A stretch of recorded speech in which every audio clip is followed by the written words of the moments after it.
Petugas gabungan menggelar olah tempat kejadian perkara kecelakaan maut bus di Jalan Raya Bromo, Probolinggo.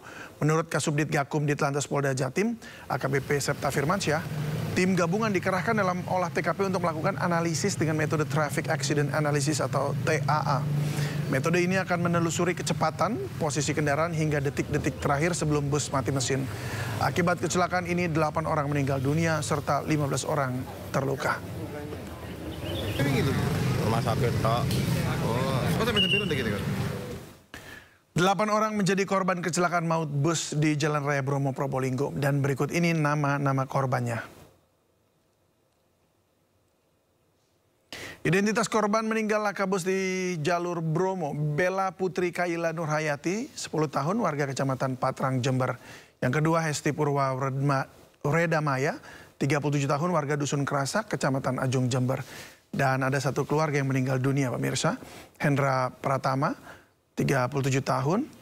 Wardatus Soleha, 35 tahun. Istri dari Hendra Pratama. Aiza Fahrani Agustin, 7 tahun, anak Hendra Pratama. Arti Wibowati, 34 tahun, warga Dusun Sumberjo. Kemudian Nasya Askia Nayara, 14 tahun dari Dusun Daratan atau Baratan Desa Daratan, Kecamatan Patrang, Jember. Kemudian Desi P, warga Jember.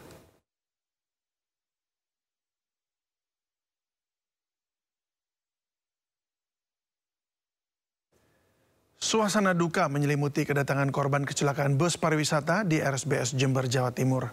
8 orang meninggal dunia akibat peristiwa tersebut.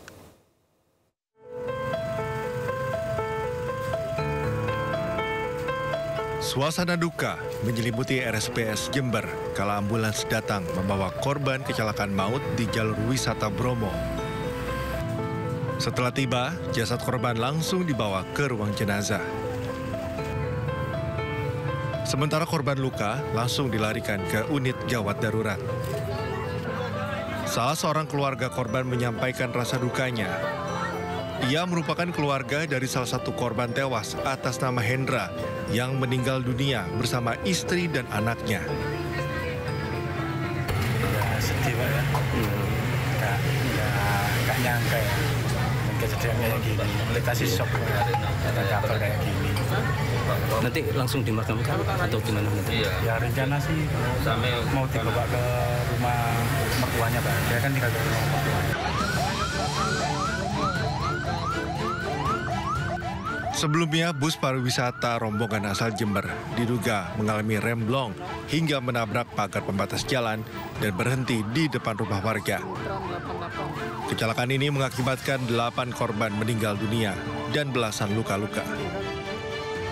Dari Jember, Jawa Timur, Bambang Sugiarto, iNews melaporkan. Ratusan orang mengiringi pemakaman korban kecelakaan maut bus pariwisata di jalur Bromo, Probolinggo. Korban yang merupakan pasangan suami istri dan anak dimakamkan berdampingan di rumah duka di Kecamatan Panti, Jember.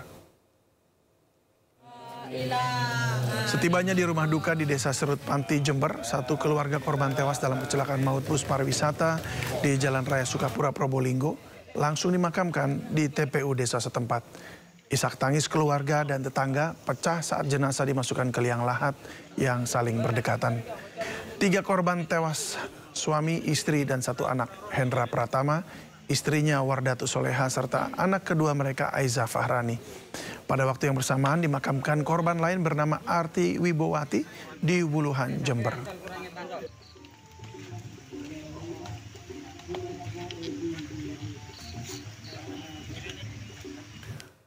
Peristiwa kecelakaan bus lagi-lagi terjadi dan entah sudah berapa banyak kecelakaan maut yang melibatkan bus. Apakah ini ada hubungannya dengan standar kelayakan jalan bus? Dan bagaimana cara menghindari peristiwa serupa terjadi lagi? Sudah terhubung bersama kami senior investigator KNKT Ahmad Wildan. Selamat sore Pak Ahmad Wildan. Selamat sore. Ya Pak Ahmad, ini kecelakaan maut bus di Jalan Raya Bromo, Probolinggo ini mengakibatkan 8 orang meninggal dunia, 15 orang terluka, dan lagi-lagi melibatkan bus yang remnya diduga blong, Pak. Ini alasan klasik banget ini. Apa yang Anda lihat dari peristiwa ini, Pak? Ya, sebenarnya peristiwa ini hampir terjadi pada sebagian kendaraan besar ya. Apakah itu bus atau truk, dan semuanya terjadi di jalan menurun. di jalan menurun tersebut, kemudian pengemudi melakukan pengereman secara maksimal atau berulang-ulang karena menggunakan gigi tinggi, sehingga mengakibatkan beberapa peningkatan resiko seperti kampas remnya panas, atau minyak remnya panas, atau udara bertekanannya menurun dengan cepat. Nah, ini yang disebut dengan remblong, dan ini selalu berulang. Ya, jadi sebenarnya apa antisipasinya Pak untuk yang bus-bus seperti itu? Apakah karena memang mereka juga overweight atau melebihi kapasitas menggunakan truk tersebut sehingga remnya nggak mampu menahan beban atau bagaimana? Biasanya. Sebenarnya sistem rem pada kendaraan besar itu ada dua, yaitu rem yang berbasis gesekan dan rem yang tidak berbasis gesekan. Di jalan menurun yang memutar roda itu adalah gaya gravitasi bumi. Sini semua pengemudi harus paham. Ketika menggunakan kendaraan besar, dia harus menggunakan sistem rem yang tidak berbasis gesekan, yang disebut dengan engine brake, exhaust brake, retarder, atau menggunakan gigi rendah lah istilahnya. Ketika pengemudi menggunakan gigi tinggi, maka dia akan dipaksa ngerem berkali-kali. Oleh sebab itu tadi, kami bersama dengan Kepala BPTD Jawa Timur langsung melakukan survei, melakukan untuk mengidentifikasi pemasangan papan peringatan turunan panjang, gunakan gigi rendah. Jadi ketika peringatan itu dipasang secara berulang-ulang 3 atau 5 kali, diharapkan pengemudi nanti menggunakan gigi rendah pada saat melalui jalan menurun. Ketika mereka menggunakan gigi rendah di jalan menurun, insya Allah resiko itu akan berkurang dengan drastis. Jadi ini lebih kepada pemahaman si sopir yang kurang terhadap kendaraan yang dia kemudikan, begitu Pak ya? Kebanyakan begitu. Betul, ya? Karena semua sistem rem apapun mereknya itu cara kerjanya sama. Jadi mereka melengkapi dengan yang tadi, sistem yang tidak berbasis gesekan. Gunakan engine brake, gunakan exhaust brake, gunakan retarder. Ketika pengemudi mengabaikan hal itu, maka risiko remblongnya akan meningkat. Baik, untuk yang exhaust brake itu yang seperti bagaimana dan retarder yang seperti bagaimana Pak? Jadi kalau engine brake itu untuk mengurangi putaran roda. Sementara pada saat putaran roda dikurangi, sementara gaya dorongnya besar, maka RPM-nya putaran mesin akan naik. Nah, exhaust brake fungsinya adalah untuk mengurangi putaran mesin. Sementara retarder adalah untuk mengurangi putaran roda melalui pelambatan melalui propeller. Jadi sebenarnya kombinasi ini sudah sangat bagus, sehingga pada saat melalui jalan menurun, pengemudi nggak perlu ngerem. Itu yang disebut dengan rem pelambat. Tanpa perlu nginjak rem, kendaraan akan melambat dengan sendirinya, sehingga akan aman. Resiko remblongnya sangat kecil. Baik ya, jadi artinya skill si pengemudi ini yang sebenarnya harus ditingkatkan juga dan mengenal bagaimana cara kerja dari sistem rem ini Pak ya. Baik, betul. Lalu Pak, tim gabungan melakukan analisa metode traffic accident analysis atau TAA. Apa saja yang dicari tahu dari metode tersebut Pak? Kami sebenarnya antara kepolisian dengan dari KNKT itu sudah melakukan pemeriksaan.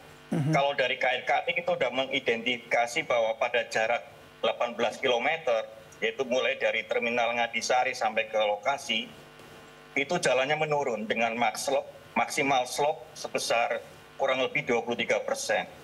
Ini diikuti dengan beberapa tikungan dengan panjang jari-jari tikungan yang sangat kecil, sehingga jika pengemudi menggunakan gigi tinggi pada jalan tersebut, maka risiko remblongnya sangat tinggi. Nah, hari ini kita bersama-sama KNKT, Kepolisian, Dinas Perhubungan, Kementerian Perhubungan, ATPM, karoseri, melakukan pemeriksaan kendaraan bermotor, melakukan pemeriksaan terhadap pengemudi, dan sebagainya. Mungkin sampai malam ini kita akan melakukan kegiatan ini. Oh, ini jadi tengah berlangsung saat ini juga Pak ya? Masih, jadi kita masih berlangsung kegiatan, mungkin sampai malam belum selesai ini. Oh, wah, oke. Selamat bertugas Pak, untuk itu sukses. Tapi ini sebelumnya juga kita ingin tahu juga Pak, ini jalur-jalur yang seperti yang di Probolinggo ini yang dilewati, ini termasuk jalur berbahaya nggak ya? Apakah ada, istilahnya itu? Tadi kan Bapak bilang mulai dari terminal sampai mana itu ada wilayah-wilayah yang makan rem banget gitu. Nah, itu termasuk dalam wilayah-wilayah yang berbahaya, berpotensi kecelakaan atau bagaimana Pak? Sebenarnya enggak semua jalur atau jalan yang ada di Indonesia itu bisa dilalui dengan aman oleh kendaraan besar apapun. Dengan catatan pengemudinya tahu cara mengemudinya. Nah, di sini kata kuncinya. Oleh sebab itu kita dorong Kementerian Perhubungan memasang papan peringatan atau kita sebutnya dengan self-explaining road, jalan yang bisa menjelaskan. Yaitu misalkan gini, kalimatnya adalah turunan panjang, gunakan gigi rendah. Nah, itu dengan demikian diharapkan para pengemudi langsung akan aware. Oh iya, di sana ada turunan panjang, saya harus gunakan gigi rendah. Nah, ini artinya gini, jalan-jalan seperti ini banyak banget di Indonesia. Banyak, nggak terhitung jumlahnya. Namun demikian, tidak ada teknologi otomotif yang nggak bisa menanganinya. Pasti bisa. Tinggal bagaimana caranya pengemudi menggunakan teknologi itu untuk melalui jalan di masa. Oke, jadi sekali lagi kalau ini lebih kepada berarti human error begitu atau apa sebutannya nih Pak? Human error itu macam-macam lah. Ini disebut dengan skill based error. Error disebabkan karena ketidakmampuan atau ketidakkompetenan seorang pengemudi. Berarti seharusnya ada certification berarti Pak ya sebelum mereka mengemudi bus dengan ukuran tertentu begitu harusnya? Iya, kita dorong nanti pemerintah menerbitkan sertifikasi pengemudi kendaraan besar. Itu yang pertama. Yang kedua, kita mendorong pemerintah membuat sekolah pengemudi bus dan truk. Dengan demikian, pengemudi bus dan truk kita itu terdidik dan terlatih secara terstruktur dan benar. Saat ini jujur tidak ada satupun sekolah mengemudi bagi bus dan truk. Artinya, pengemudi bus dan truk kita itu belajar secara otodidak. Informasinya nggak jelas. Nah, ini yang kita dorong pada pemerintah untuk membuat sekolah ini. Rencananya bagaimana? Di bawahnya siapa ini sekolah ini, Pak? Di KNKT atau di mana? Enggak, Kementerian Perhubungan dan Kepolisian nanti. Oh, justru di situ. Nah, untuk sertifikasi itu sendiri nanti kan gini, sudah ada SIM. Nah, cuma ternyata semua yang mengemudikan ini menggunakan SIM juga gitu, tetapi ternyata tidak lulus. Dalam artian dilihat dari angka kecelakaan dan tidak mengetahui bagaimana caranya mengemudi. Jadi sertifikasinya harus bagaimana Pak maksudnya untuk mendapatkan itu? Bedanya apa Jadi dengan sebenarnya SIM? SIM itu kan lisensi mengemudi berbasis pada portofolio. Portofolio ini berasal dari sertifikasi tadi. Seseorang yang secara portofolio sudah dianggap kompeten, dibuktikan dengan sertifikat kompetensi mengemudi bus atau truk, maka seharusnya dia secara administrasi bisa diberikan lisensi untuk mengemudi. Ini sama dengan di pilot dan sebagainya. Pilot itu antara sertifikasi dengan lisensi ya dua hal yang berbeda. Oh, apalagi kalau kendaraan yang dia kendarai berbeda, berubah begitu Pak ya? Artinya juga harus ada lisensi. Lain, harus sertifikasi lain. Oh, Jadi penerbangan kan gitu. Ya, betul-betul. Jadi license itu adalah untuk si pilot bahwa atau si sopir bahwa dia boleh mengemudi seperti SIM, tapi kemudian sertifikasi adalah tergantung dari kendaraannya begitu ya Pak yang dibawa. Iya. Jadi contoh nih, pilot itu diterbitkan namanya commercial license pilot. Ketika dia memiliki commercial license pilot, tidak berarti dia bisa menerbangkan sama pesawat.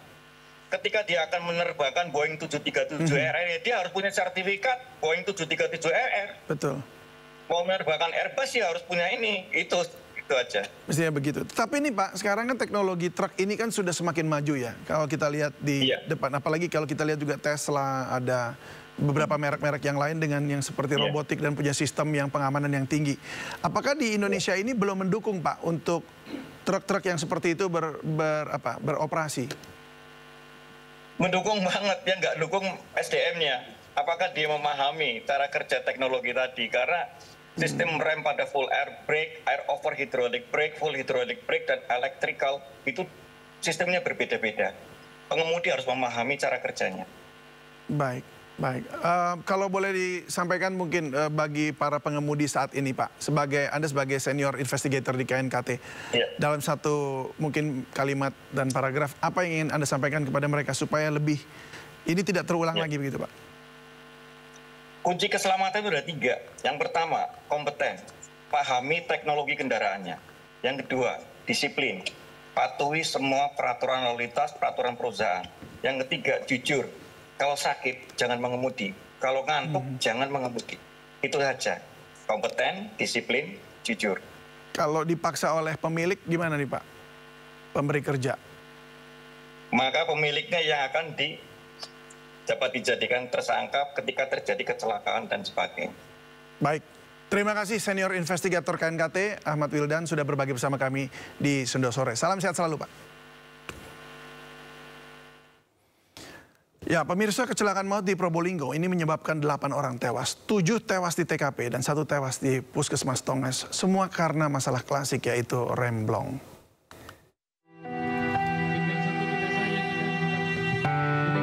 Delapan orang wisatawan domestik tewas dalam kecelakaan maut bus pariwisata di jalur wisata Bromo di Desa Boto, Kecamatan Lumbang, Kabupaten Probolinggo, Jawa Timur pada Minggu siang.